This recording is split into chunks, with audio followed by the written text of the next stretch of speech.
7월에 금리 인하가능성을 닫아버리면 9월달도 안 할 수 있는 거 아니야? 라는 검증 과정을 거칠 수밖에 없기 때문에 저는 7월 8월 달에는 조금 쉬어갈 수 있다. 그렇다고 해서 시장이 부러지는 그림이 아니라 다른 나라들은 금리 인하를 시작했고 그래서 방향성 자체는 위쪽인데 시장에서 기대했던 미국 금리 인하 기대가 이만큼 앞서갔다가 다시금 되돌려지게 된다면 그때는 좀 변동성 있겠다. 그러면은 2600선 지지력 테스트를 할 수 있으니까 그때 좀 적극적으로 사는 기회를 삼으면 좋지 않을까라는 말씀을 드리는 부분입니다.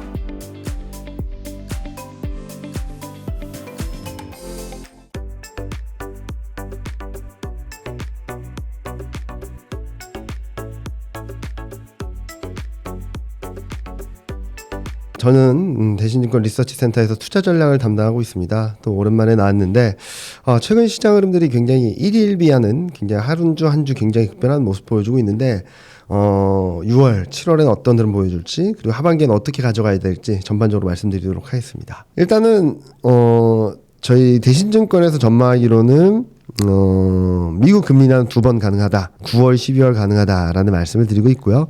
이를 전후로 해서 한국도 2번 금리 인하 가능하다. 다만 미국보다 먼저 할 수 있느냐의 문제가 남아있긴 한데 만약에 7월 말에 예정된 7월 FMC에서 9월 금리 인하 가능성을 확실하게 언급을 해준다거나 열어놓게 된다면 한국은 한 달 정도 빨리 할 수는 있겠다라는 생각을 하고 있어요.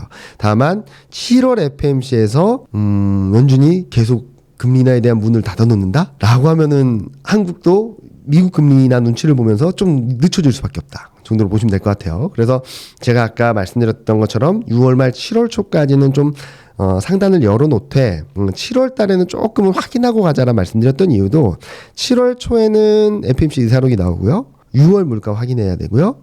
그리고 7월 말에 금리 인하를 열어줄지 아니면 여전히 닫아놓고 데이터를 보면서 하겠다는 마음 반복할지 이게 좀 관건이다.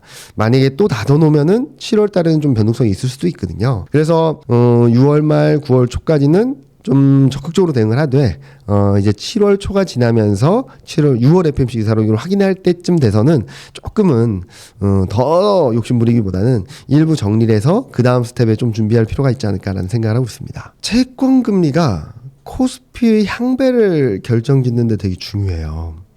무슨 말씀을 드리냐면 여기 45페이지를 보시면 파란색 바 차트가 뭐냐면 연초 이후 5월 달까지 수익률이에요. 보시면은 연초 이후 5월 달까지 코스피는 마이너스 0.7%였습니다.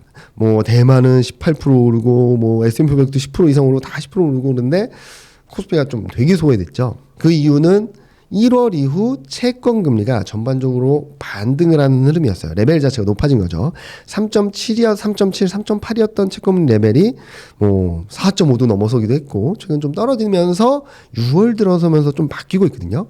보시면서 6월 달 이후 수익률을 보면 4.6%.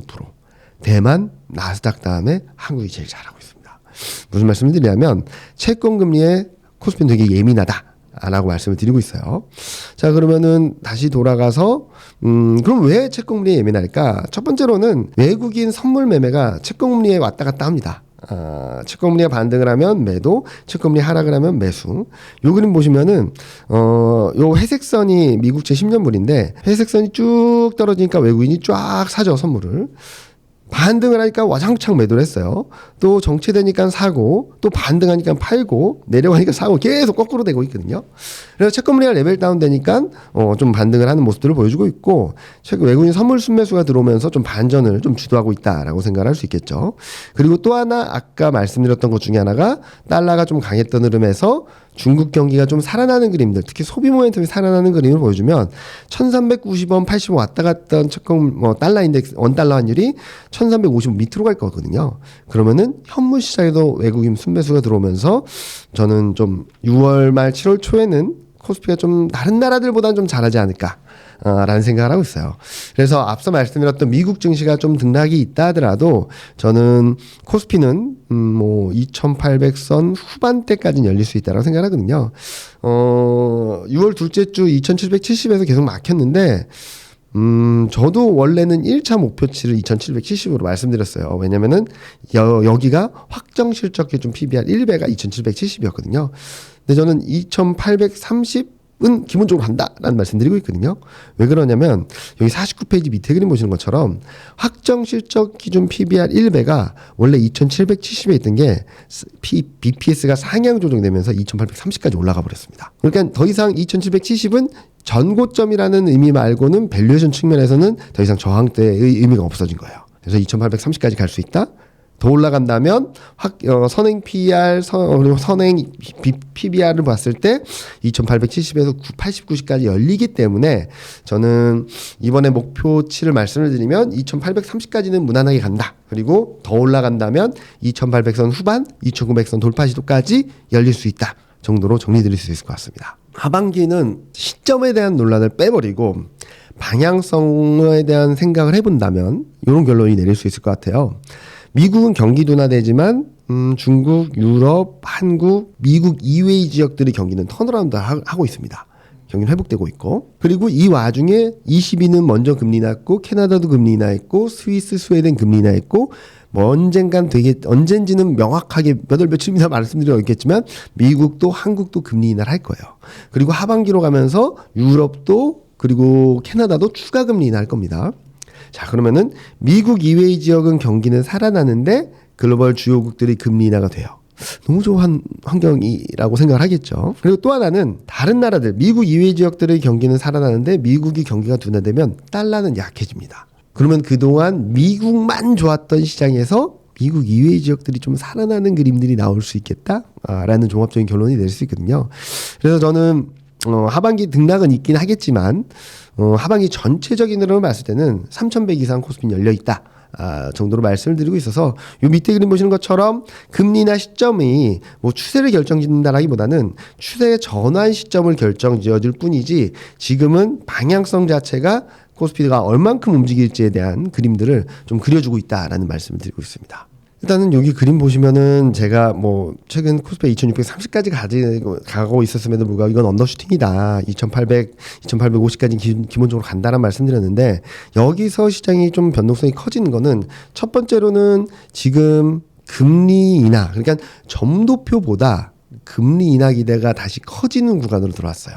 무슨 말이냐면 그동안에는 3월 FOMC에서 금리 인하 3번입니다 라고 얘기를 했지만 아니야 2번일 거야, 아니야 1번일 수 있어, 걱정을 더 많이 샀잖아요.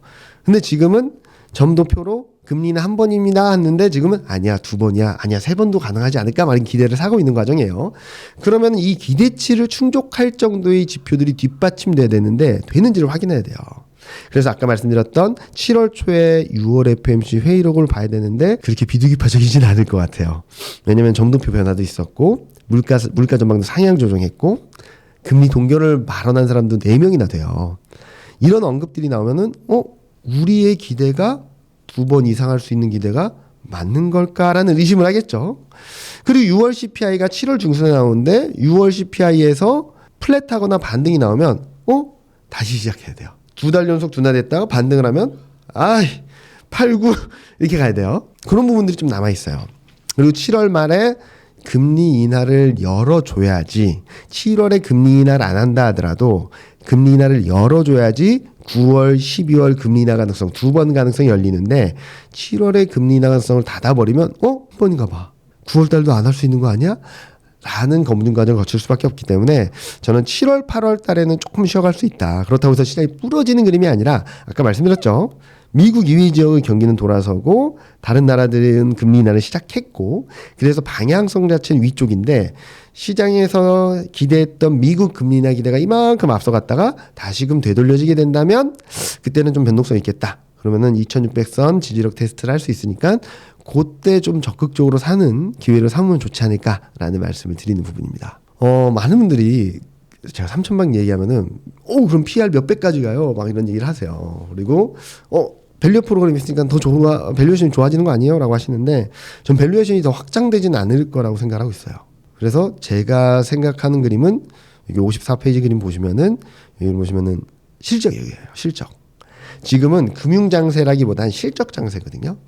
그래서 12개월 선행 EPS를 보면은 23년 1분기 저점으로 쫙 치고 올라왔습니다. 그래서 지금 속도대로 12개월 선행 EPS가 상승을 하면 연말까지는 12개월 선행 EPS가 300포인트까지 갈 수 있어요. 자, 그러면은 PR 10배가 3천. 엄청나죠? 그래서 요 매트리스 보여드릴게요. 그러니까 저희가 생각했던 그림이 원래는 저희가 4월 말 5월 초에 자료를 작성할 때만 하더라도 12개월 선행 EPS가 260이었어요. 258, 260이었는데 저희가 예상했던 276이 이미 왔습니다. 이미 276, 277이에요. 그래서 추정을 해봤더니 300까지 갈 수 있어요. 그러면은 PR이 10배 후반만 가도 3,100을 넘고요. 10배 후반만 가도 3,200 가능성까지 열리는 거예요. 그래서 저희는 3,100 이상 열어놓자라는 말씀을 드리고 있고요. 자, 그러면은 왜 PR을 11배 이상 못 주냐라는 얘기를 하실 수 있어요. 자, 그럼 요 그림 한번 보여드릴게요. 54페이지 밑에 그림인데, 자, 작년 말에 10.8배를 기록했을 때가 금리 인하 기대가 어느 정도로 들어왔냐면 24년 한 해 동안 6번 또는 7번 금리 인하할 수 있다는 기대가 들어와서 10.8배까지 간 거예요. 그리고 그 다음 고점이 11.1배였죠. 10.8, 11.1배는 금리 인하 기대가 충분히 있었던 상황인데 지금 어떤가 보면은 점도표 상으로는 내년까지 열어놔도 25년까지 열어놔도 5번. 그러면 11배를 넘어설 수 있을까? 라는 고민을 하게 되는 거죠. 그래서 저희는 지금 상황에서 금융장세, 밸류에이션이 확장되는 그림보다는 10배 후반? 많이 올라가면 11배 돌파 시도 정도까지만 열려 있고 더 중요한 것은 이익 전망이 굉장히 빠르게 올라가고 있는 그림들이 시장의 상승 동력이 되지 않을까라는 말씀을 드리고 있어서 이번 24년 하반기, 25년 상반기까지 장세 흐름은 실적 장세다. 실적이 중요하다라는 말씀을 드리면서 굉장히 실적에 대한 포인트를 말씀드리고 있습니다. 코스닥도 같은 흐름을 따라갈 거예요. 같은 흐름을 따라갈 거라고 생각을 하는데 특히 올해 5월 달까지 굉장히 부진했어요. 왜 부진했냐 했더니 아까랑 똑같은 그림이에요. 채권 금리가 반등세를 보여주면서 성장주들이 굉장히 못했거든요. 성장주 비중이 높은 지역이 코스닥, 그리고 2차전지 비중이 높은 게 코스닥. 근데 저희는 하반기에는 금리 인하 사이클이 더 진행되고 현실화되면서 채권 금리 레벨이 낮아질 거라고 봐요. 그러면은 잘하면 5월, 6월까지 지지부진했던 코스닥이 하반기 때는 조금 코스피가 키를 맞추지 않을까라는 생각을 하거든요. 그래서 저는 코스닥 시장에 대한 투자보다는 2차전지, 제약바이오, 그리고 뭐 반도체 장비 소재주 얘네들이 어떻게 움직일까, 또 제약바이오까지 어떻게 움직일까가 중요한데 저희는 하반기에는 뭐 2차전지, 제약바이오 뭐 이런 업종들이 잘 갈 수 있다라고 생각하고 있어서 코스닥도 지금까지는 소외된 흐름들에서 벗어나서 코스피와 키를 맞추는 그런 흐름들이 나타날 거다라고 생각하고 있습니다. 제가 이런 질문 굉장히 많이 받는데요. 정치적 이벤트나 이슈가 추세를 결정하지 않습니다. 절대. 물론 단기 결과에 따라서 등락은 있겠죠. 만약에 트럼프가 되면은 단기 등락은 좀 클 거고, 변동성 클 거고, 바이든 되면 좀 다행이다라고 생각을 할 수 있겠죠. 그렇다고 해서 잘 가던 시가 트럼프가 되면 부러지고, 바이든 되면 올라가고, 이런 일은 없습니다. 돌아가 볼게요. 몇 년 정도 돌아가 볼게요. 브렉시트. 아무도 예상 못했던 브렉시트가 결정됐습니다. 시장 어떻게 됐나요? 엄청난 단기 충격은 있었어요. 예상하지 못했으니까. 그 다음부터 주구장창 빠졌나요? 아닙니다. 다시 올라갔어요. 자, 2016년 11월로 돌아갈게요. 트럼프 당선되면 다 망한다 그랬습니다. 그리고 여론조사도 트럼프가 지는 걸로 나왔지만 예상 밖으로 트럼프가 이겼어요. 시장 충격이 있었습니다. 단기 충격. 시장이 무너졌나요? 올라갔습니다. 또 하나, 트럼프가 취임하는 2017년이 되면 트럼프의 성향상 달러 강세, 올드 이코노미 부활이라고 전망이 대부분이었어요. 근데 2017년 달러 약세, IT 강세였습니다.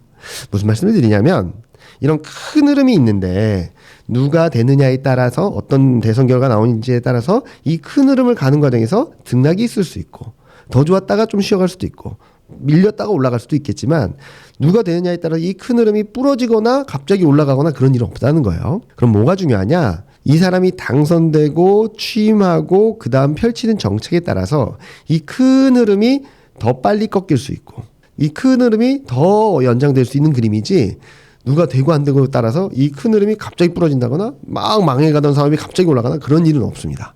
그래서 많은 분들이 뭐 대선 결과에 따라서 어떻게 봐야 돼요? 뭐 물론 중국과의 갈등들이 고조되고 이런 부분들은 충분히 남아있긴 하겠지만 그게 올해 증시, 올해 하반기, 내년 상반기 증시의 결정 변수는 아니다라고 생각을 하고 있습니다. 네. 여기 그림 보시는 것처럼 2분기 코스피 2,900에 근접할 때는 조금 리스크 관리를 하자. 라는 말씀을 드리고 있고요. 2600선 지지력 테스트가 좀 있을 수 있으니까 자 2800선 후반에서 일정 비중을 정리하셨다면 2700이 깨지는 시점부터는 밀릴 때마다 사자. 밀릴 때마다 사서 왜냐면 3분기, 4분기 때는 턴어라운드하고 쭉 올라가는 그림이 나올 수 있고 이 흐름들이 내년 1분기, 못해도 내년 1분기까지는 지속될 가능성이 있으니까 좀 2분기 말 3분기 초, 그러니까 3분기 초중반에 변동성이 커진다면 조금은 적극적으로 비중 확대하는 길을 삼자. 근데 이때는 되게 오랜만에 바이오 앤 홀드 할 수 있는 기회가 될 것 같다라는 말씀을 드리고 있고 저희는 계속적으로 수출주, 성장주 계속적으로 좋게 보고 있습니다. 반도체, 자동차, 조선, 2차전지 인터넷 제약 바이오. 근데 2차전지 인터넷 제약 바이오는 계속적으로 부진했죠.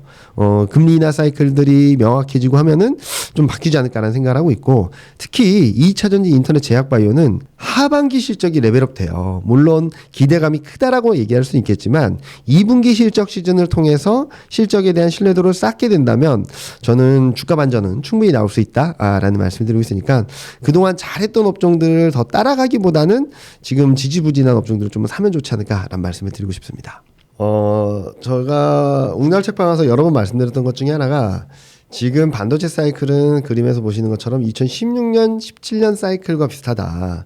2016년 초에도 감산이 있었고 이번에 23년 초에도 감산이 있었고 실적이 턴어라운드하고 2017년에는 뭐 서버 투자 이런 데이터 센터 모멘텀이 들어왔다면 이번에는 AI 모멘텀이 있다라는 말씀을 드리고 있는데요. 저는 지금 흐름들이 2017년하고 좀 비슷하다라고 생각하고 있어요.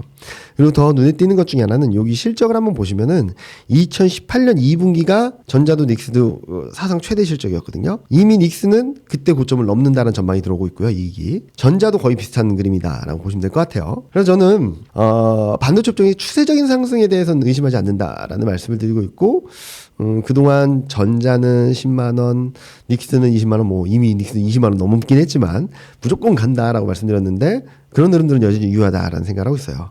자, 여기 그림 보시는 것처럼 이미 닉스는 2018년 2분기 고점을 넘는다는 전망이 들어와 있고 주가 이익 방향성 자체가 우상향이라서 방향성, 추세적인 상승에 대해서는 의미하지 말자. 그리고 AI 모멘텀도 굉장히 강해진다라는 말씀을 계속적으로 드리고 있어요. 그래서 지금은 전자에 대한 닉스에 대한 뭐 갑론을박 선호도는 좀 있을 수는 있어도 반도체 사이클에 대해서는 지금은 AI 모멘텀 플러스 메모리 사이클까지 들어올 수 있어서 저는 더 좋게 봐야 되지 않을까?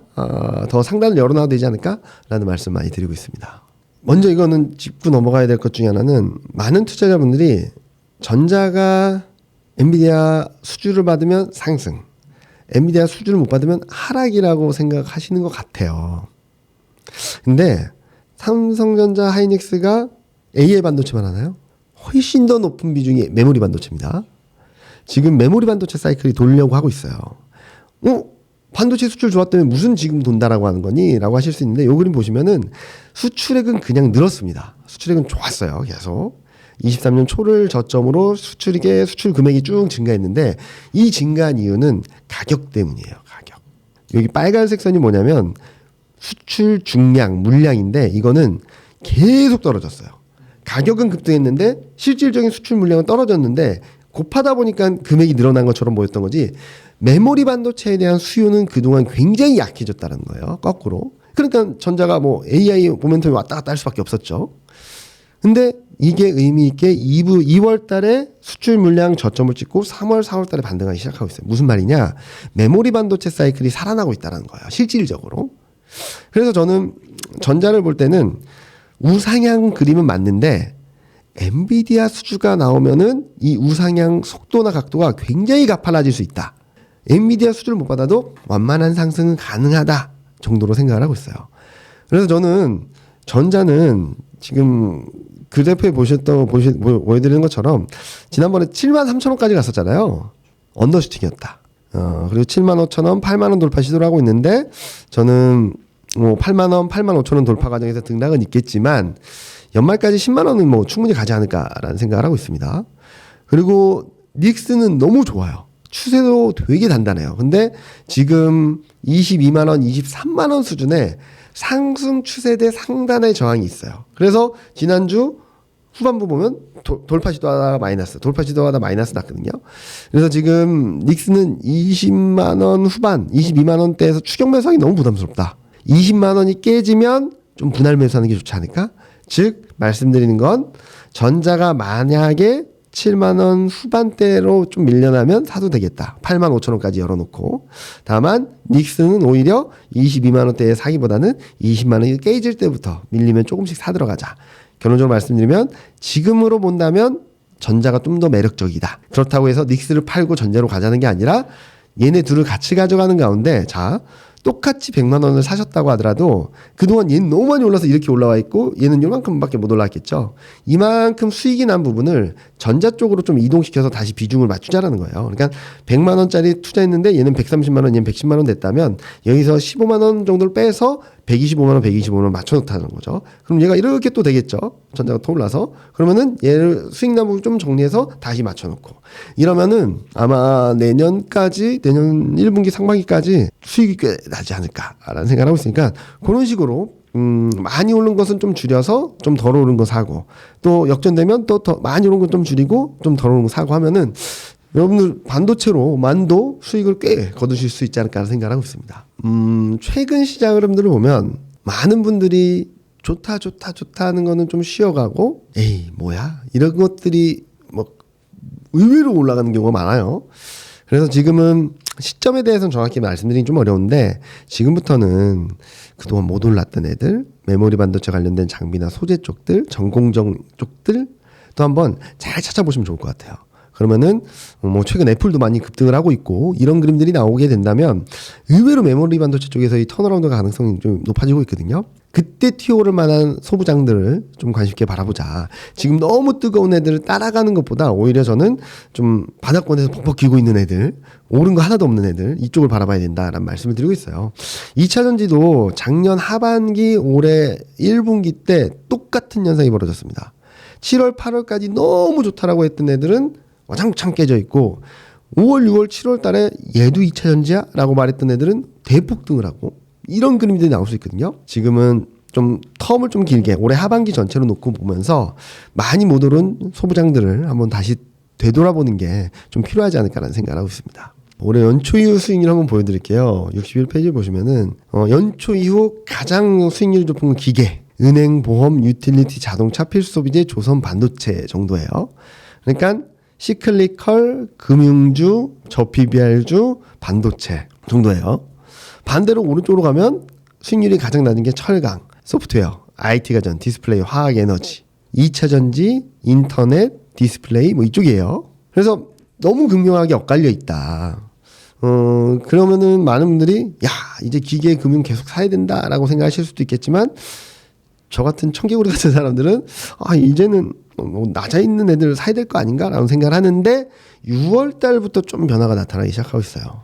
자 밑에 그림 뭐냐면 6월 둘째 주까지 빨간색 바 차트가 6월 둘째 주까지 수익률인데 그동안 수익률이 가장 좋았던 기계업종이 코스피보다 10%포인트 이상 못하고 있어요. 빠져요. 그리고 그동안 잘했던 비철목재도 좀 꺾였고 그동안 잘했던 보험, 증권도 꺾였고 그동안 잘했던 4월, 5월 급등을 했던 화장품으로도 꺾이고 있어요. 그동안 너무 잘했던 애들이 꺾이고 있고 아직까지 필수소비재는 잘하고 있지만 최근 못했던 게 올라오는 것 중에 뭐 반도체도 조금 올라오고 있고 5월달에 좀 꺾였다가 다시 올라오고 있고 IT 가전, 제약바이오, 디스플레이, 철강 이런 쪽들이 낙폭을 줄이면서 좀 묵직하고 있거든요. 그래서 저는 4월, 5월달 한쪽으로 너무 쏠렸던 흐름들이 다시금 정상화되는 그림이 나오지 않을까라는 생각을 하고 있어서 저는 지금 시점에서는 2차 전지하고 뭐 인터넷에서 봐야 될 때가 아닌가라는 생각을 하고 있습니다. 요 실적을 보시면은 아실 거예요. 자, 기계, 조선, 반도체 뭐 얘네들 너무 좋은 거 아실 거예요. 근데 그동안에는 2차 전지나 인터넷은 안 좋게 생각했던 이유가 있어요. 실적이 꺾였었는데 그런데 이것도 5월, 6월 지나면서 IT 가전도 에너지, 화학, 철강도 12개월 선의 EPS가 상승하기 시작하고 있거든요. 소프트웨어는 이미 올라와 있고 그러면은 주가 측면에서도 싸다라는 게 될 수 있겠지만 실적 대비 저평가 정도에 있어서도 계속적으로 저평가되고 있다는 측면에서 저는 2차 전지하고 인터넷을 지금 바라봐야 될 때다 말씀을 드리고 있고요.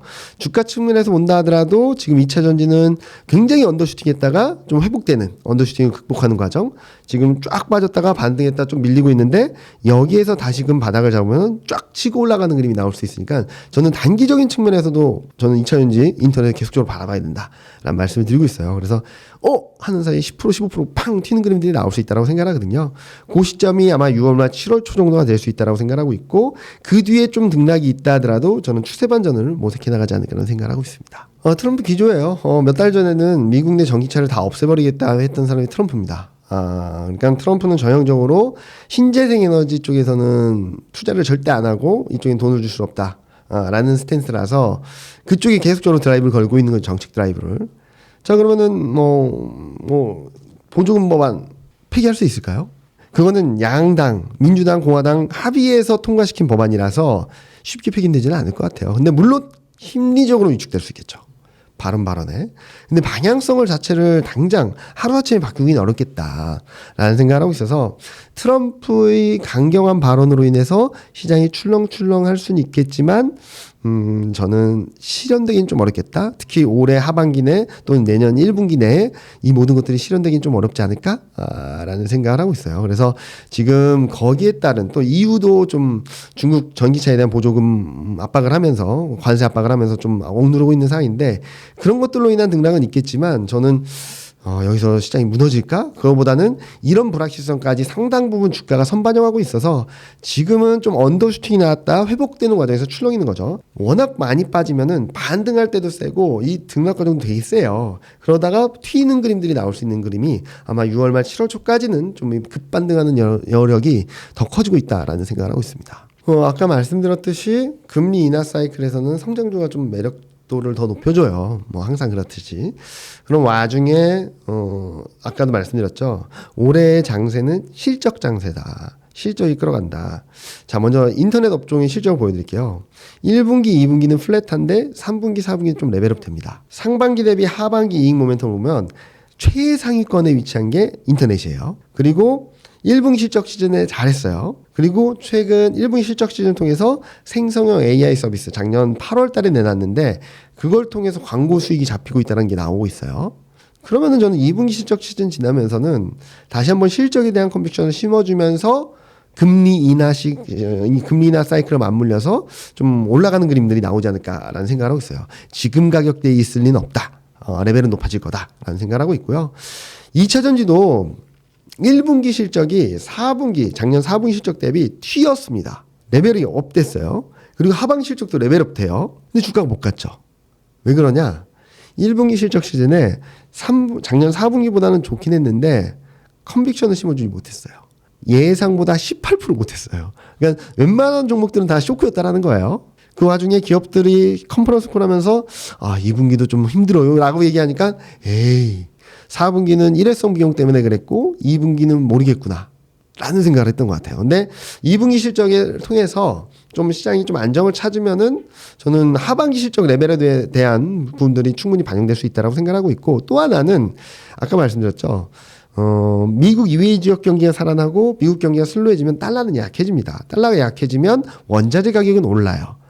그래서 2차 전지 소재 쪽들은 조금 더 회복세가 빨라지지 않을까라는 생각을 하거든요. 그래서 이미 밸류에이션도 좀 낮아져 있고 실적에 대한 부분들도 충분히 내려와 있는 상황에서 2분기 실적을 통해서 더 이상 쇼크는 아니다 또는 바닥은 통과했다라는 시그널을 확인하게 되면 저는 2차 전지도 주가는 지금 레벨보다 훨씬 더 높은 수준으로 갈 수 있다라는 말씀을 드리고 있으니까 지금은 워낙 많이 빠진 데 따른 되돌림 과정이 좀 격하게 나올 수 있습니다. 급반등 나왔다 또 쉬고 급반등 나왔다 또 쉬고 이럴 수 있어요. 그래서 지금은 2차 전지도 인터넷도 이렇게 쭉 밀리면 조금씩 모아놨다가 퉁 튀면은 일부 정리했다가 또 쭉 내려오면은 또 모아갔다가 퉁 튀면 정했다 이러다가 이제 7월 8월 지나면서 실적 확인하면서 그냥 들고 가시면 하반기에는 좀 더 매력적인 주가 레벨까지 올라가지 않을까라는 예상을 하고 있습니다. 일단은 라인업이 다양해지고 그리고 그로 인해서 그러니까 지금 보면은 그동안 전기차가 너무 비쌌어요. 그리고 보조금을 줌으로 인해서 많은 사람들이 샀는데 보조금도 약간씩 줄어들고 있고 그러다 보니까 테슬라도 한때 주가가 엄청 빠졌다가 튀어오르기 시작한 계기가 모델 라인업을 다양화하겠다라는 발언을 하면서부터 움직이기 시작했거든요. 무슨 말이냐면 지금은 경기가 어마어마하게 좋은 국면이 아니에요. 그런데 이 상황에서 전기차가 판로를 뚫을 수 있는 방법은 좀 작고 좀 저렴한 전기차 라인업을 확대하는 거라고 생각하거든요.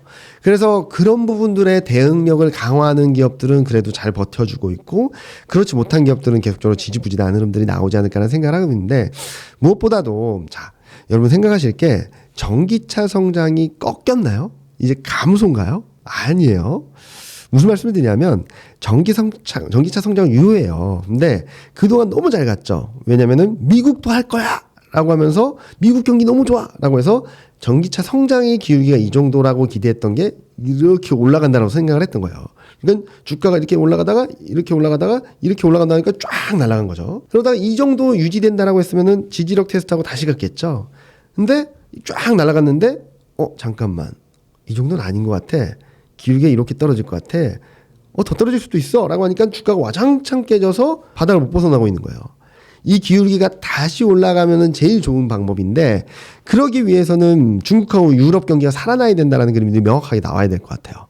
그리고 두 번째로는 라인업이 활성화돼서 저가 전기차로라도 계속적으로 전기차가 확산되는 것들을 보여주게 된다면 시장의 변화는 좀 나오지 않을까. 그리고 최근 테슬라가 급락을 반등 시도를 이어가고 있다는 것도 그동안의 악재, 수요에 대한 불안감들을 충분히 선반영했고, 앞으로의 변화들이 조금은 기대할 수 있는 국면으로 들어가는 것이 아닌가라는 생각을 하고 있어서, 전기차에 대한 부분은 수요가 약해진다, 좋아진다라는 부분은 있겠지만 성장 기울기의 차이지 사양 산업은 아니다. 아직은 성장 산업이다. 이 성장 기울기를 올려줄 수 있는 게 저가 전기차라면 또 하나의 모멘텀이 될 수 있겠다라는 생각을 하고 있습니다. 일단은 미국 증시 너무 좋죠. 근데 너무 좋은 흐름들이 시장 전체가 좋다라기보다는 빅테크라고 불리는 엔비디아, 그 다음엔 애플, 마이크로소프트, 그러니까 탑 티어에 있는 기업들만 좋다 보니까 오히려 다우지수는 빠졌거든요.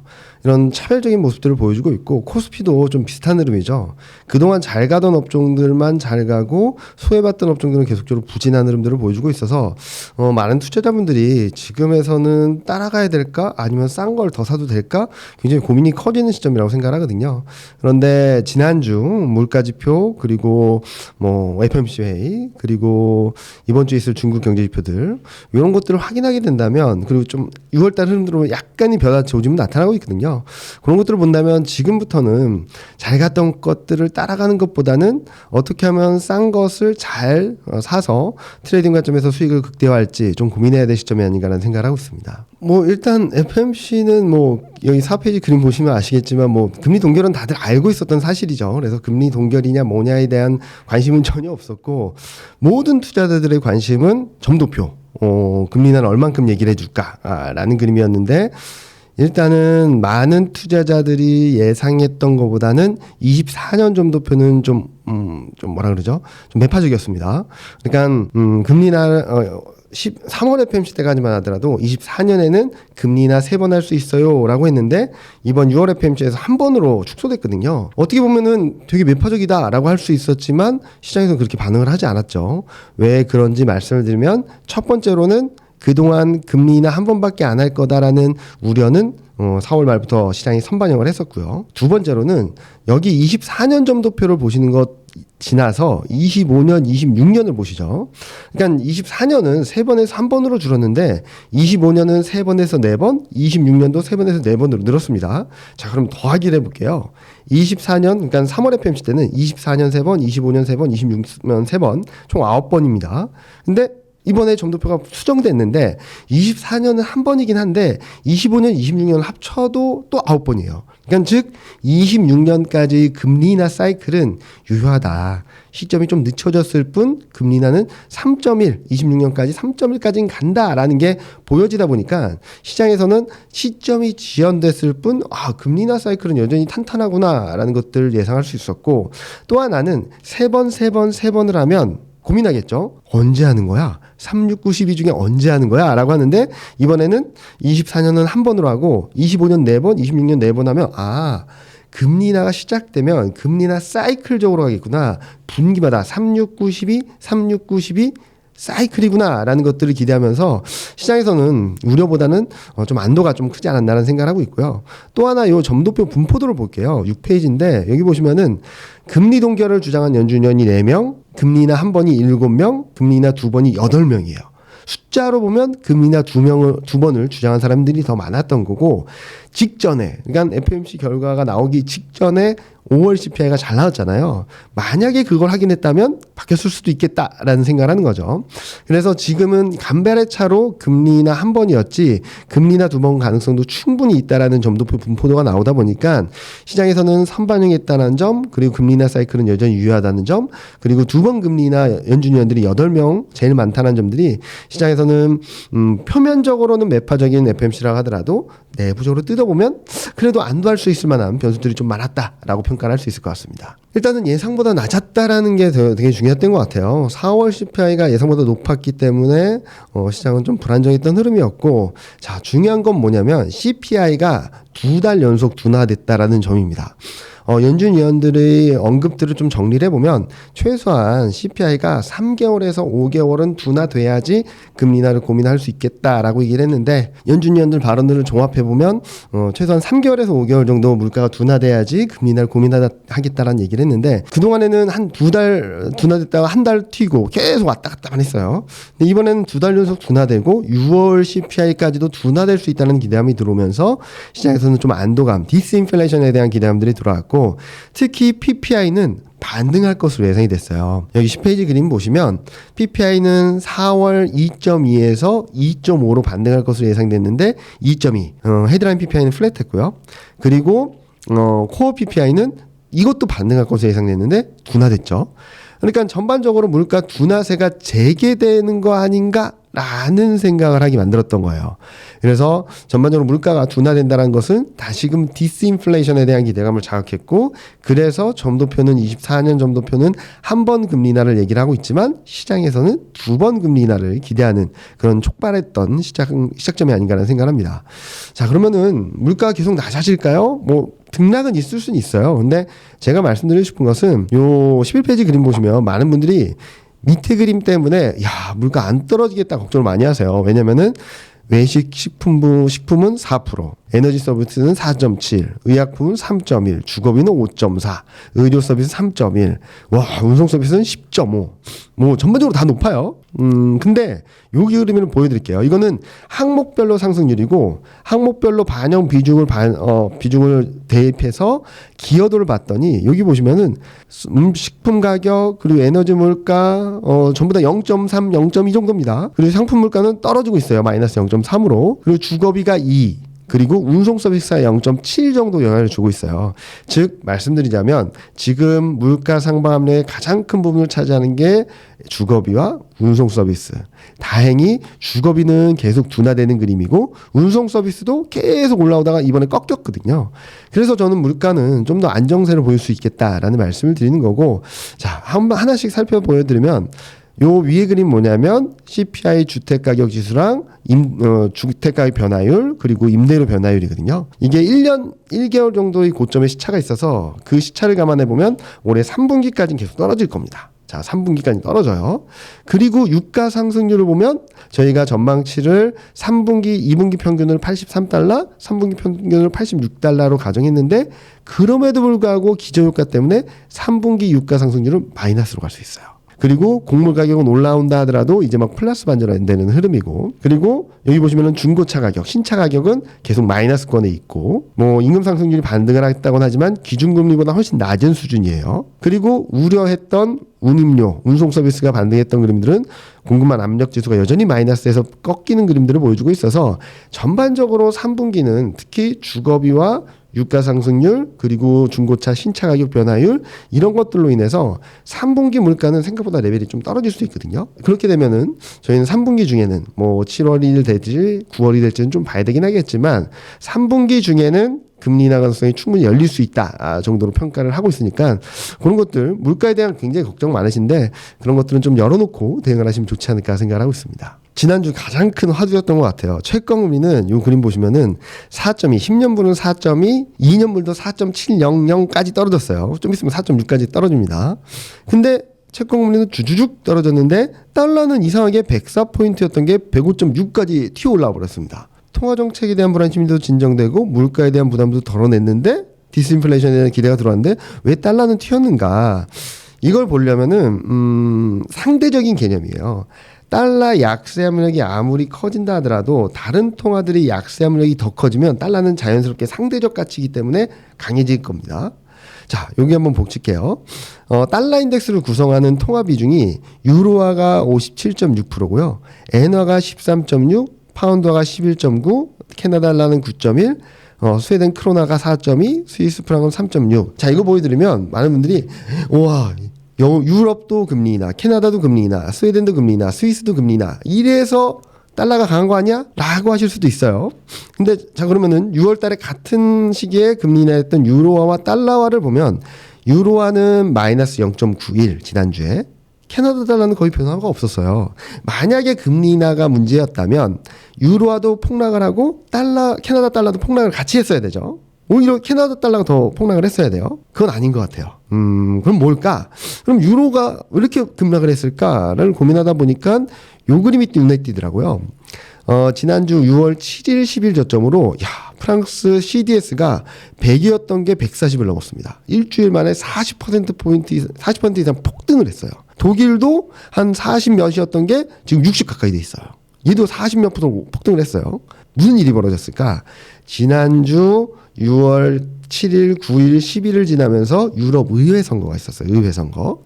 그 결과 여기 밑에 그림 보시는 것처럼 우파가 원래는 41.8% 의석수를 차지했었는데 46.1로 확대됐고요. 좌파가 35에서 31.5로 줄어들어 버렸어요. 우파가 득세한 거예요. 여기다가 프랑스가 난리가 났거든요. 프랑스가 난리가 났는데, 왜냐면은 프랑스가 총선을 하겠다라고 선언을 해버렸어요.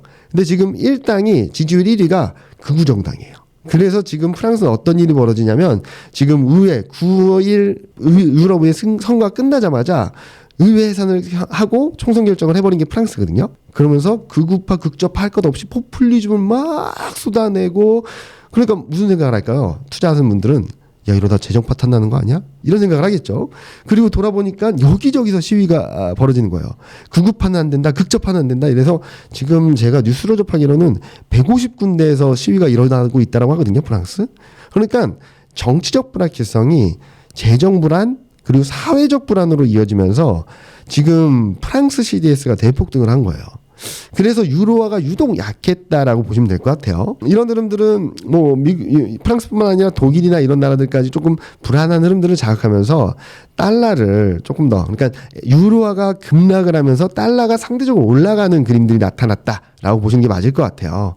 자, 그러면 여기다가 뭐 N 약세도 좀 일조를 했다라고 생각을 하고 있어요. 지난주 BOJ 회의가 있었는데 여기서 완화적인 스탠스를 계속적으로 유지한다라는 것들을 보여주다 보니까 N 달러까지도 반등을 하면서, 그러니까 엔화가 약세를 보여주면서 달러 강세에 조금 일정 부분 영향을 줬다라고 생각을 하는데, 자, 그러면은 유럽 정치적 불안이 언제 끝날까 모릅니다.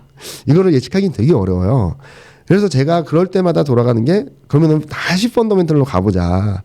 달러 강세를 유발할 수 있는 요인이 된다면 계속적으로 달러 강세의 압력이 좀 커질 수 있겠는데, 그게 아니라면 이벤트성 일시적인 오버슈팅이 아닐까라는 생각을 할 수 있겠죠.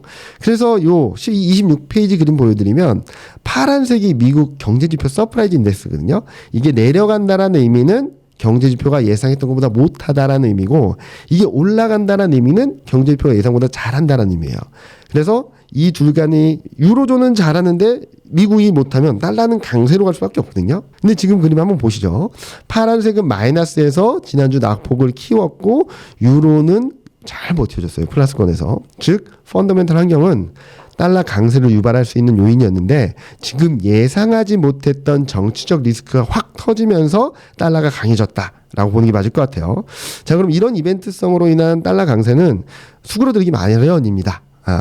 그게 언제인지는 좀 가늠해야 되긴 하겠지만, 근데 저는 트리거 포인트는 뭐 6월 말쯤이 되지 않을까 하는 생각을 하는데, 자, 6월 21일 날 유로존 PMI랑 미국 PMI가 발표되는데, 여기 한번 보시면 유로존 PMI는 제조업도 서비스업도 5월 대비 반등한대요. 미국 PMI는 5월 대비 둔화된대요. 그러면은 또 엇갈리는 그림입니다. 그러면 이렇게 되면 달러는 약해지고 유로화는 강해질 거예요. 그래서 저는 유럽 의회 선거 이후 정치적 불확실성으로 인한 일시적인 달러 강세, 그래서 그게 있다 하더라도 106포인트를 넘어서기보다는 105에서 106포인트에서 등락은 보일 수 있다 하더라도 그를 고점으로 이렇게 좀 내려가는 그림이 나오지 않을까라는 생각을 하고 있어서 지난주는 코스피가 2770까지 갔는데 계속 모두 못 뚫었잖아요. 그거는 아마 이런 달러 강세 영향이 있었지 않았나라는 생각을 하는데 그게 조금 진정되면 조금 더 탄력적인 모습들을 보여주지 않을까라는 기대를 하고 있습니다. 단기적으로는 3천까지 바라보기보다는 2,900선 근처까지는 한번 바라보는 게 좋을 것 같아요. 3천 이상 저희가 하반기 좀 이따 말씀드리겠지만 저희는 3,100 이상을 열어놓고 있습니다. 그런데 7, 8월 달에는 또 한번 이렇게 쉬어갈 수도 있거든요. 그런데 6월 말 7월 초까지는 2,800선 후반대까지 열려 있다라고 생각하는데 자 지금 답답한 부분이 환율 쪽이에요. 환율 쪽. 그죠? 그럼 환율 쪽에서 뭔가 풀어주면은 시장이 조금 우호적이겠죠. 지금 달러 대비 원화 약세 강도를 보면 28페이지 그림 보시면은 자, 요 위에 그림이 뭐냐면 달러 대비 위안화 약세, 원화 약세 강도인데 위로 올라갈수록 약하다는 거예요. 달러보다도. 즉 달러가 1% 올라갔는데 위안하고 원화는 1.2, 1.5 더 올라가서 더 약하다라는 그림이에요. 이게 연초유 쭉 올라갔어요. 그러니까 한국 증시, 중국 증시가 좀 반등은 있었지만 좀 상대적으로 부진했다라고 볼 수 있겠죠. 이런 흐름들이 저는 6월 중순을 지나면서 바뀌지 않을까라는 생각을 하고 있는데요. 특히 그동안 중국 경제 지표들 잘하긴 했는데 이번 주에 주목해서 봐야 될 부분 그리고 앞으로 7월 달까지 흐름들이 좀 좋을 거다라고 볼 수 있는 부분들은 소매 판매 그동안 제일 부진했던 소비 모멘텀이 살아난다라는 점이에요. 왜 그렇게 기정사실화할 수 있나요? 요 그림 보여드릴게요. 33페이지 위에 그림인데 한번 보시면은 자 2023년 11월 고점으로 소매 판매는 지난달 4월 달까지 6개월 연속 둔화됐습니다. 반등할 거야 둔화 반등할 거야 둔화 계속 이랬거든요. 근데 저는 그동안 말씀드렸던 거는 둔화될 수밖에 없다. 왜냐하면은 22년 11월 마이너스 5.9를 저점으로 쫙 치고 올라와서 23년 4월까지 18.4 그러니까 24%포인트가 튀어 올랐거든요. 1년의 시차를 두고 그게 반대로 작용이 되고 있는 거예요. 그러니까 반등을 할 수가 없었어요. 근데 자 5월, 6월, 7월을 보시면 18.4였던 소비 모멘텀이 2.5로 둔화됩니다. 16%포인트가 쭉 떨어지거든요. 그럼 이게 반대로 거꾸로 들어올 거예요. 그래서 저는 소비 모멘텀이 5월, 6월, 7월 지표가 이렇게 튀어오르는 그림이 나올 수 있다고 생각하고 있어요. 그러면은 그동안 잘 나왔던 뭐 수출 데이터라든지 물가 데이터, PMI 이런 것들과 더불어서 진짜 실물 소비가 늘어나고 있다라는 그림들을 보여주게 되면 시장은 좀 바뀌지 않을까라는 생각을 하고 있습니다. 뭐가 바뀌냐? 앞서 잠깐 보여드렸던 달러 대비 위안화 약세 강도가 좀 진정되고 강세압력이 좀씩 높아지고 그렇게 되면 상대적으로 약했던 중국 증시와 한국 증시가 좀 올라오는 그림이 나오지 않을까라는 생각을 하는 거거든요. 그래서 저는 뭐 이따가 좀 코스피 말씀드리긴 하겠지만 중국 증시 같은 경우는 등락은 있겠지만 6월 말 7월 초까지는 3,200, 3,300 정도까지 그리고 홍콩 증시도 7,100, 7,200 정도까지는 좀 반등을 좀 더 열어놓을 수 있겠다라는 말씀을 드리고 있어서 지금은 미국발 훈풍이 들어오긴 했지만 달러 쪽에 교란 요인이 있었다면 이 달러 쪽에 대한 부담을 중국 변수가 좀 풀어주면서 좀 상단을 좀 열어주는 그런 역할을 하지 않을까라는 예상을 하고 있습니다. 일단은 미국 변수 같은 경우는 뭐 등락은 있고 지금 AI 모멘텀에 의해서 시장이 막 날아가는데 자 애플 주가가 급등을 한 것도 여러 가지 이유들이 있긴 하겠지만 AI 모멘텀 플러스 판매량 확대 기대감들이 있죠. 여기에 이면에는 중국 쪽에서 얼만큼 뒷받침되는지가 또 중요한 변수입니다. 그래서 중국 변수가 올해 하반기는 되게 중요하다고 보고 있는데 미국만 놓고 보자면 단기적으로는 더 나빠질 이유는 없는 것 같아요. 근데 문제는 뭐냐면은 서로 엇갈린다는 거죠. 지금 하나만 보여드리면 요 그림 뭐냐면 지금 미국은 전형적으로 bad is good, good is bad예요. 무슨 말이냐면 경제지표가 못 나오면 물가 둔화되겠는데? 통화정책 조금 더 완화적이지 않아? 이런 기대감 살리고 만약에 물가 경제지표 잘 나오면 야 물가 안 떨어지는 거 아니야? 이런 걱정을 하는 거꾸로 된 국면이거든요. 그래서 지난 주말에도 여기 보시면은 미시간대 소비자 심리지수가 쇼크가 나왔는데 시장 그런데 기대 인플레이션 또 예상보다 높았어요. 이게 상쇄되면서 시장 멈춰버렸죠. 그러니까 보통 때 같으면 되게 안 좋은 시그널일 수 있었겠지만 지금 시장은 통화 정책에 워낙 오리엔티드 돼 있다 보니까 왔다 갔다 하는 정도일 뿐이다 라는 생각을 하고 있고요. 그래서 단기적으로는 40페이지 보시는 것처럼 뭐 소매 판매 산업 생산이 얼마나 잘 나오는지 4월보다 반등을 한다고 하는데 여기서 반등이 진짜 세게 나오면 또 시장은 출렁일 것 같아요. 예상보다 못하면 시장이 다행이다 뭐 이럴 것 같다는 생각을 하는 거죠. 이런 상황에서 좀 눈여겨볼 부분 중에 하나는 제가 응달책방에서 나올 때마다 보여드렸던 그림이긴 한데 이 그림 위에 그림 보시면 매크로 리스크 인덱스가 고점을 찍고 꺾이고 있습니다. 이게 올라가면 리스크 오프, 내려가면 리스크 온인데 고점을 찍었다라는 의미는 조만간 리스크 온 시그널이 나올 수 있습니다. 주가가 증시가 반등할 수 있는 여력이 있습니다 라는 시그널이라고 보시면 될 것 같아요. 네, 다만 빅스가 워낙 낮은 수준에 있어서 미국 증시는 시장을 되게 세게 올라가기보다는 좀 박스권 등락 정도로 생각을 해주시면 될 것 같습니다. 여기 42페이지 그림 보시는 것처럼 지금 S&P 500은 되게 오버슈팅 구간에 와 있거든요. 그래서 여기서 치고 올라가기보다는 급락은 아니다 하더라도 약간의 물량 소화 과정 정도로 볼 수 있겠고 나스닥 같은 경우도 지금 거의 추세대 상단에 최상단에 근접해 있어서 18,000포인트 돌파 시도까지 열려있다 하더라도 조금은 쉬어가는 국면들이 나타나지 않을까라는 말씀을 드리고 있습니다. 일단은 기계업종 뭐 연초 이후 수익률로는 압도적으로 1위입니다. 압도적으로. 그래서 많은 분들이 이게 어디까지 갈까를 고민하고 있는 분들이 많은데 저도 장기 추세적인 흐름들을 되게 좋게 보고 있어요. 뭐 그냥 허황된 상상의 기대인 게 아니라 여기 그림 보시면은 실적이 2026년까지 레벨업되는 과정들이 나타날 것이고 실적 플러스 알파의 수주 기대감들이 있고 성장 기대감이 들어오면서 주가 상승이 증폭된 거죠. 근데 조금 고민이 필요한 건 요 밑에 그림처럼 분기별 실적을 보면 올해는 2분기 실적이 고점이에요. 하반기 실적은 상반기 대비 조금 줄어들어요. 그러면은 더 세게 올라갈 수 있을까? 라는 고민이 조금 필요한 시점이 아닌가라는 생각을 하고 있어요. 그리고 여기 그림 보시면은 많은 분들이 주가가 올해 많이 오른 건 맞지만 작년 7, 8, 9, 10월 달에 어느 누구도 안 쳐다봤을걸요. 그래서 제가 아까 서두에서 말씀드렸듯이 지금 시점에서 안 쳐다보는 것들에 관심을 가져야지 수익의 기회가 생긴다라고 말씀드리는 것도 이런 부분이에요. 여기 보시면은 7월 달에 1250포인트 정도였던 기계업종의 주가가 10월 말에는 1000포인트가 깨졌었어요. 에이씨 뭐야 이랬던 건데 거기를 저점으로 지금은 1500포인트까지 갔습니다. 거의 50%가 넘게 오른 거죠. 근데 지금 추세적으로 바뀌고 있는 거 맞고 중기 추세가 되게 단단해지는 거 맞아요. 그런데 지금 앞서 말씀드렸던 분기 실적을 보면 2분기가 정점이다라는 점, 두 번째로는 월간 차트, 굉장히 장기 시계열 차트를 놓고 보면 1500포인트, 1700포인트가 굉장히 중요한 저항대에 위치해 있어요.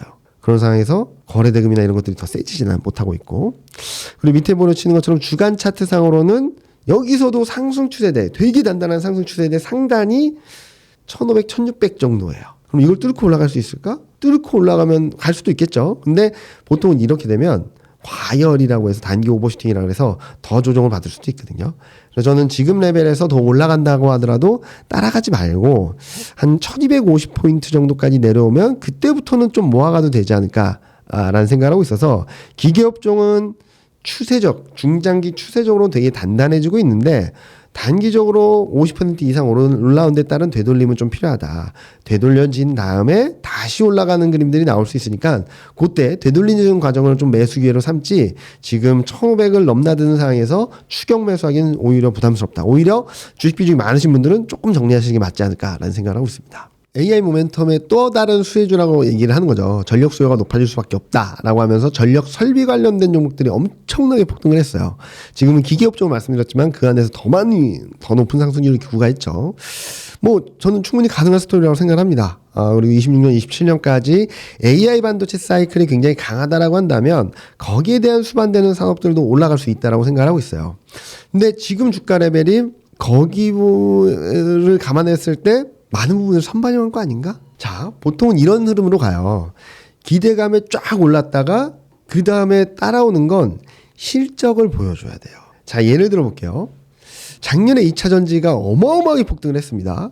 그 스토리가 지금 망가진 거는 많지 않아요. 포스코홀딩스가 내놓은 계획도 여전히 유효해요. 근데 왜 주가는 여기 어마어마하게 빠져가지고 여기 밑에 있을까요? 숫자를 보여주지 못했던 거예요. 보통 이런 얘기예요. 보통 이런 흐름들은 내러티브 장세라 그래요. 실적도 모두 상관없고 스토리텔링이 되면 주가가 막 올라가요. 그 다음에 숫자를 보여달라고 하는 거죠. 야, 나 여기까지 왔어. 자, 이제부터는 실적을 보여줘야지.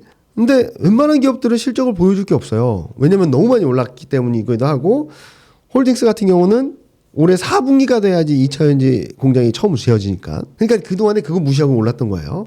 그래서 실적을 못 보여주면 시장이 더 못 올라가요. 이러다가 평생 실적을 못 보여준다? 라고 하면 잊혀지는 종목이 돼버려요. 대표적으로 메타버스처럼. 몇 년 전, 2021년만 해도 어마어마했습니다. 근데 지금 주가 어떻죠? 아무도 기억 못할 거예요. 네. 그런 흐름이에요. 그래서 지금은 전력기기 쪽도 마찬가지예요. 실적도 좋고 수주도 좋아요. 근데 이 좋은 그림에서 시장이 기대만큼 이만큼 올라왔는데 좀 조정은 있겠죠. 근데 이 기대를 충족시켜줄 만큼의 기울기가 나오면은 단기 조정을 받고 다시 올라갈 것이고, 만약에 이 기울기가 올라오지 못하고 멈춰 있다라고 하면은 좀 조정이나 기간 조정이 좀 길어질 수 있다 정도로 보시는 게 맞아요. 지금 많이 올라온 부분들에 대한 되돌림은 좀 불가피한데, 실적 레벨, 그러니까 2분기, 3분기, 4분기 실적, 내년 실적에 대한 전망치가 어떻게 변하는지가 지금 되게 중요한 시점이다. 그래서 자꾸 제가 실적 말씀드렸던 것도 지금 보면은 기업 정도 실적은 되게 좋은데 올해 하반기 실적에 대한 퀘스천 마크가 남아있다는 거죠. 그래서 지금은 조금 조심하고 2분기 실적을 확인하고 대응해도 늦지 않겠다. 2분기 실적에서 하반기 실적 가이던스를 어떻게 주는지, 내년 실적 가이던스를 어떻게 주는지, 이게 실적 전망치가 상향 조정되는지 하향 조정되는지 조금만 더 확인하고 대응하면 좋겠다라는 말씀드리고 싶습니다. 밸류포럼 처음 얘기 나왔을 때 소매 유통도 튀었고요. 유틸리티도 급등했고, 뭐 싸다는 애들은 다 같이 올랐어요. 근데 이제는 많은 투자분들이 아시죠? 실질적으로 밸류 프로그램의 수혜자는 저 PBR이라는 평가가 아니라 주주 친화 정책을 얼만큼 할 수 있느냐가 관건이다. 그러면은 은행하고 자동차밖에 안 남았다라고 생각할 수 있겠죠. 자, 여기 그림 보시면은 12개월선 EPS는 그래도 괜찮습니다. 다만 실적 시즌 지나니까 막 상향 조정되는 게 멈추거나 약간 꺾이고 있어요. 그리고 외국인 수급을 보면 그동안 주구장창 샀던 흐름에서 은행, 보험은 좀 차익 실현 매물을 내놓고 있고, 증권은 좀 멈췄다가 다시 사고 있고, 자동차도 팔았다 다시 사고 있는데 이전처럼 열심히 사진 않아요. 왜냐? 요 그림 보시면은 자동차가 반등을 하고 있지만 지금 박스권 상단에 근접해 있어요.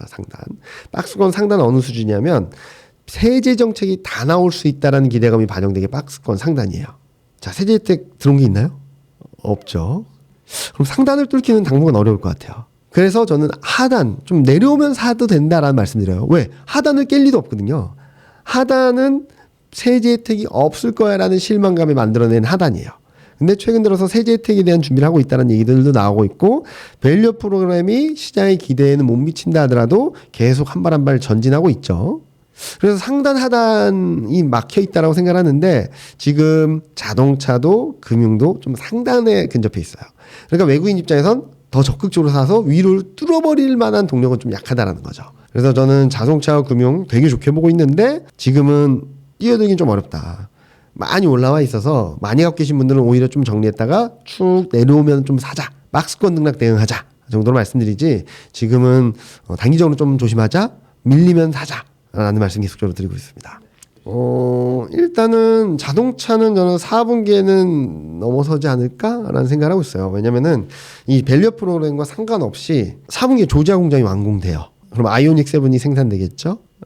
그러면은 전기차 판매 비중이 늘어나겠죠? 그러면 전기차로서의 밸류에이션 좀 더 평가받겠죠? 내년에 IRA 법안 수혜를 받겠죠? 이런 그림들이 만들어져서 저는 자동차는 밸류 프로그램과 상관없이 올라갈 수 있다고 생각을 하거든요. 그럼 또 질문하겠죠. 트럼프 되면 어떻게 해? 그죠? 트럼프 되면 또 올라갈 거예요. 왜냐면은 지금 자동차 밸류에이션이 몇 배냐면 5배입니다. 4배에서 올라와서 5배예요. 너무 싸죠? 왜 이렇게 싸냐? 여전히 내연기관차 판매 비중이 너무 높다라는 것 때문에 디스카운트 받는 거예요. 이 얘뿐만 아니라 한국 자동차뿐만 아니라 폭스바겐 뭐 다 그렇게 받고 있어요. 자, 그런데 트럼프는 무슨 말 했다고? 미국 내 전기차를 없애버리겠다. 그럼 어떻게 될까요? 프리미엄 받았던 전기차 밸류에이션은 좀 정상화되고 디스카운트 받았던 내연기관차는 올라가겠죠. 그래서 저는 4분기에는 자동차는 올라갈 수 있다고 생각하고 있어요. 그리고 밸류업 프로그램도 계속적으로 진전될 거기 때문에 고점을 돌파 시도하는 그림이 나오는데 확실하게 고점을 넘어서는 그림이 나오려면 여기 70페이지 밑에 그림 보시는 것처럼 보험은행 증권 자동차의 ROE가 25년에 24년보다 높아진다라는 전망이 확실하게 들어와야 될 것 같아요. 그러니까 ROE가 개선된다라는 컨비션이 있어야지 밸류에이션 재평가가 가능하거든요. 근데 아직까지는 24년과 비슷하거나 25년보다 낮을 수 있다는 전망이 들어와 있어요. 요게 바뀌어야지 특히 은행은 정고점을 넘어서는 그림이 나오지 않을까? 또 하나는 은행 같은 경우는 금리나 사이클에서 그렇게 실적이 그렇게 좋지는 않아요. 그리고 지금 컨센서스도 상반기 대비 하반기 실적은 좀 내려가는 그림이거든요. 이게 뒤집어져야지. 그러니까 계속적으로 돈이 들어와서 저희는 그동안 했던 배당과 자사주 매입보다 더 많이 할 수 있어요라는 모멘텀이 있어야지 정고점을 넘어설 수 있겠다라는 생각을 하고 있어서 아마 3분기, 4분기는 돼야지 고점 돌파 여부가 좀 결정되지 않을까라는 생각을 하고 있습니다. 일단은 중국 소비주로 먼저 움직였다가 최근 움직이는 건 중국 소비가 아니라 미국 소비, 중국 이외 지역들의 소비들이 폭발하면서 올라가는 것 같아요. 일단은 중국 소비로만 국한해서 말씀드리면 73페이지 그림처럼 4월, 5월에 좋다가 중국 소비 테마 ETF가 항상 6월 달에 박살이 났습니다. 그래서 저는 최근 들어서 음식료는 좀 다른 얘기긴 하지만 앞서 보여드렸던 것처럼 화장품 의류가 최근 수익이 꺾이고 있거든요. 그런 것들은 좀 조심해야 되지 않을까? 라는 말씀을 드리고 있어요. 그리고 중국 소비 전체적인 흐름들에 있어서는 좋아질 거예요. 앞으로 좋아지는 그림인데 아까도 말씀드렸죠. 좋아지는 그림이 후행적으로 들어오는데 주가가 먼저 가 있어요. 그러면은 얘가 빠르게 올라오면 좀 단기 조정받고 올라갈 거고 만약에 천천히 돌면은 좀 깊은 조정을 받고 다시 올라갈 거다. 왜? 추세 반전은 나타나고 있어요. 추세 반전은. 그래서 저는 중국 소비 관련주, 음식료, 화장품 의류 좀 좋은 그림들이 만들어지고 있다라고 생각을 하고 있지만 기기업종은 마찬가지인 거죠. 실적도 좋고 좋은 그림들인데 더 세게 올라갈 수 있을까? 그만큼의 동력이 있을까? 그러기 위해서는 2분기 실적을 좀 더 확인하고 가려고 하지 않을까라는 생각을 하고 있습니다. 요 그림 보시면은 호텔 레저, 필수소비재, 통신 전반적으로 실적은 다 올라가는 그림이에요. 미디어 교육 빼고. 근데 보시면은 호텔 레저 외국인 매도, 필수소비재 와장창 팔았다가 지난주 잠깐 샀고, 통신매도 비철금속도 사다가 좀 꺾이고 있고, 화장품 의류는 계속 사고 있고, 최근 많이 꺾이니까 또 사는 거예요. 그러니까 조정받으니까 사는 거예요. 그러니까 외국인 입장에서는 지금 가격이 부담스러운 거예요. 그래서 조정을 받으면 살 수 있어도 지금 가격대에서 추격 매수는 안 할 것 같다라는 생각을 하는 거죠.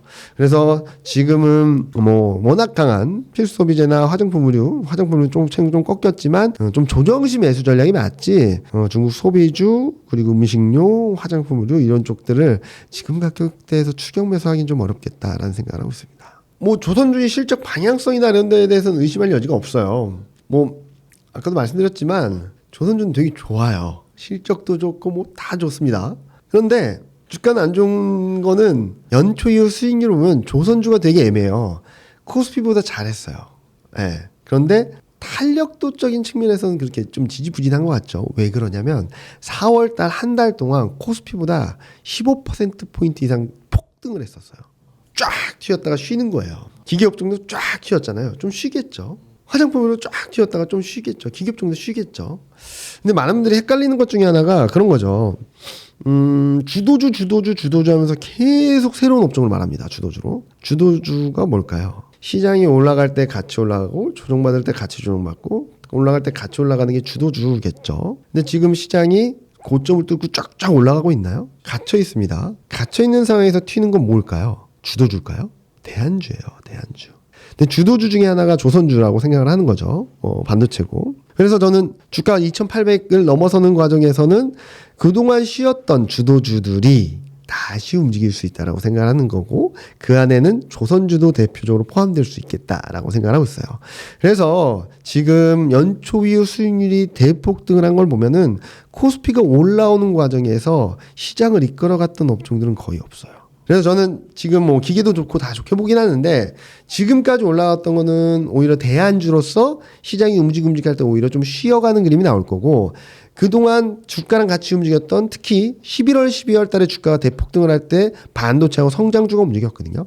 그때와 비슷한 흐름들이 나올 수 있겠다라는 생각을 하는 거고, 그때와 같이 코스피가 2,800을 가고 2,850을 넘는 과정에서는 지수가 움직이는 거기 때문에 이 과정에서는 반도체 플러스 성장주가 좀 중심을 잡아주지 않을까라는 예상을 하고 있습니다. 지금 미국 주가 레벨에서는 좀 미국은 답할 것 같아요. 그래서 지금은 한국 투자 비중을 확실하게 늘릴 건데 뭘 늘리냐? 지금은 코스피가 2,755 왔다 갔다 40 왔다 갔다 할 때는 계속 반도체, 2차 전지, 인터넷 지금 레벨 정도면 한 30, 90% 정도 좀 채워놓을 것 같아요. 왜냐면 바닥 찍었고, 그러다가 코스피가 2,850선을 넘으면 거기서부터는 30, 90%를 채워놨던 걸 15, 15로 줄일 것 같아요. 그랬다가 다시 밀리면 다시 채워놓고, 또 급반등하면 또 반 정도 줄이고, 밀리면 또 채워놓고. 저는 아마 8월 달까지는 그렇게 할 것 같고요. 7월, 8월 달에 코스피가 만약에 2,600선 초반까지 내려왔다, 또는 저희가 예상하지 못한 2,500선대로 내려왔다, 그러면 다시 90% 채워놓고 그냥 연말까지 가려고 하고 있습니다. 저는 단기적으로 그렇게 생각하고 있고, 이제 8월 달에 만약에 2,600대로 가면은 조금 업종을 좀 늘리려고는 하고 있어요. 반도체, 2차 전지, 인터넷 플러스 조선, 자동차까지. 그래서 20, 20 뭐 이렇게 한다든지 18, 18해서 근데 아무리 주식 비중 많이 채워놔도 10% 현금은 저는 꼭 들고 가는 게 좋지 않을까 생각합니다. 아무리 잘하는 사람도 예상하지 못했던 언더슈팅, 오버슈팅이 있거든요. 최근 주식 시장을 하면 더 그래요. 지지선이야 라고 했던 걸 깨버립니다. 아유, 이거 깨면은 저기까지 가겠구나 하는데 그 다음 날부터 말아 올려요. 그러다가 전 고점 저항대를 뚫어버려요. 이야, 그럼 여기까지 갈 수 있어 하면은 그 다음 날부터 밀어버립니다. 이 패턴이 계속 작년 하반기부터 계속 반복되고 있거든요. 그래서 10% 정도의 뭐라 그러죠?